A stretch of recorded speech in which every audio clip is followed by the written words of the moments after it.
Welcome to the Real News Network. I'm Kim Brown in Baltimore. So, what will the Trump presidency mean for the environment and all species, including us, who live on the planet? Well, Trump says that he will support the building of the Keystone XL pipeline, and he'll also expand all oil and gas infrastructure, including drilling on public lands such as in national parks, as well as reopen coal-burning power plants and kill the clean power plans that seem to be that are aimed rather at limiting greenhouse gas emissions. So, how should activists and those who care about the environment proceed under the new president-elect, a self-proclaimed climate change denier?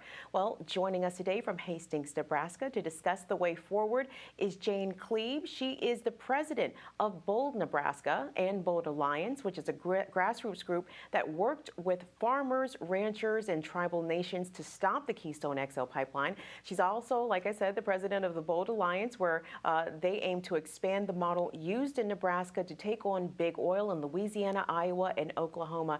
Welcome back to the Real News, Jane. It's great to be on with you. Well, Donald Trump said that he would approve the Keystone XL pipeline within the first 100 days of him being in office. And with a Republican majority in Congress, there really isn't much to stop him. So is it game over on that environmental battle that was so hard fought across the country and indeed internationally as well?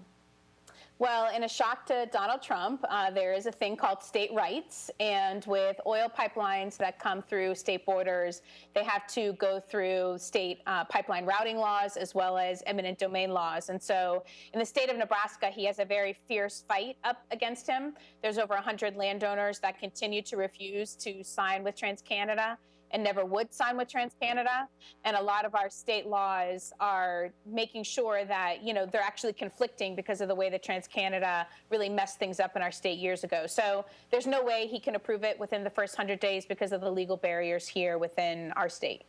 So to be clear, are there other pipelines that did get built under the Obama administration that carry oil sands from Alberta to the refineries in the U.S.? So Keystone 1 was actually approved under George Bush, but got built during the Obama administration. And unfortunately for the farmers and ranchers and tribes that live along that pipeline route, there's been about a couple dozen leaks so far. They've had to tear up various parts of the pipeline because they use substandard steel from India. And so that, for me, is indication of why we should not be handing over another major pipeline project to TransCanada, which is the pipeline company who wants to build Keystone XL. Indeed. And Jane, there was a story floating on the internet, I believe it was yesterday, on Wednesday, that is, that the Department of the Interior has canceled oil and gas leases on sacred tribal land in Montana. Can you tell us about that? Yeah, and so I think you'll start to see a lot of announcements coming out of the Obama administration, whether it's the Department of Interior or the EPA, that does things to solidify some of the president's climate legacy. So we're beginning to see announcements of no oil and gas drilling on certain parts of public lands or on Native American sacred places. We're hoping that President Obama actually will declare Standing Rock a national monument, which would be able to block the Dakota Access Pipeline. It's more of a creative solution to the real issue that's happening up in North Dakota, but that is something that Senator Sanders and others have begun to talk about up in the Senate.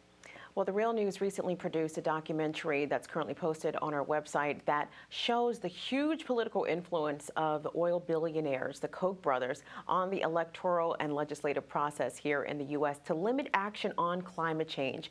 Are they the ones who most stand to benefit from the building of the Keystone XL pipeline?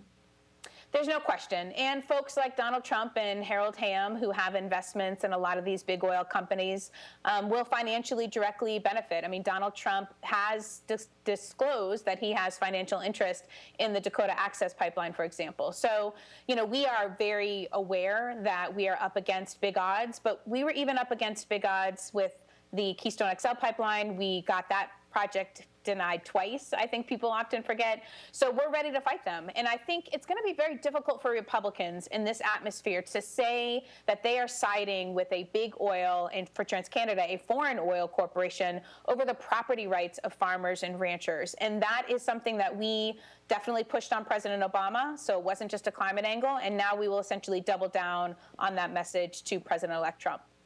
So you took part in an action on Tuesday here in Washington, D.C., or down the street in Washington, D.C., about the proposed pipeline through North Dakota that will run across sacred Native American lands. Now, this seems to be the new national call to arms for the environmental movement.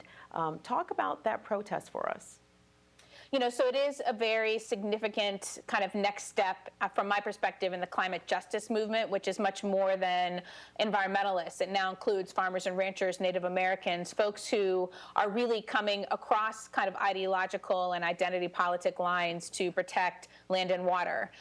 So you have not only all of the Great Sioux Nation tribes up there really fighting together, so that's 7 tribes under the Great Sioux Nation, but also over 200 tribes that have come to help them shoulder to shoulder. We're sending up a truckload of meat this weekend, actually, from farmers here who fought alongside the Great Sioux Nation for the Keystone XL pipeline. So I think you are seeing this really renewed sense of solidarity that sometimes we can't rely only on politicians to do the right thing, even politicians who we know want to do the right thing, like President Obama, that it really does take people power.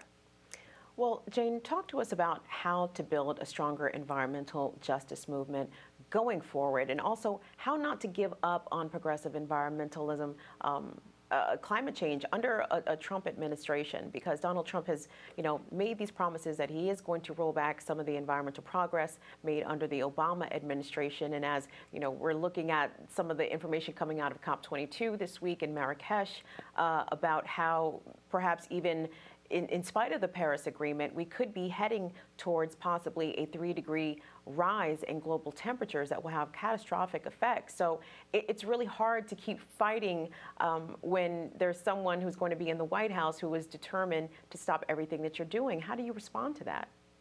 Yeah, there is, though, this, sense of solidarity and commitment to one another of us being in the streets. And there's no question that at some point you really start to look at each other and say, how much longer can we march? How much longer can we hold the line on a particular pipeline project? But we also do have a very strong ground to fight eminent domain for private gain. Back in the 50s and 60s, when you could argue that we needed oil and gas for electricity and other forms of energy in our country, we no longer are dependent among that only one source of energy. So they used eminent domain back then, but there is no longer a public purpose when you're building, especially export pipelines, which is what the majority of these are. So I think we have a huge responsibility and an opportunity to be telling our stories on the property rights angle, on water pollution angle. And I think we will also remind President-elect Trump that he once believed that climate change was happening, even took out a full-page ad in the New York Times in 2009 urging Obama to get with the Paris Climate Agreement. So it's time for Trump to actually come back to reality and get off of the campaign trail of his heightened rhetoric. That's Jane Kleeb. She is the president of the grassroots organization called A Bold Alliance. She's been speaking to us today from Hastings, Nebraska. Jane, thanks a lot for speaking with us. Thanks, guys, for having me on. And thank you for watching the Real News Network.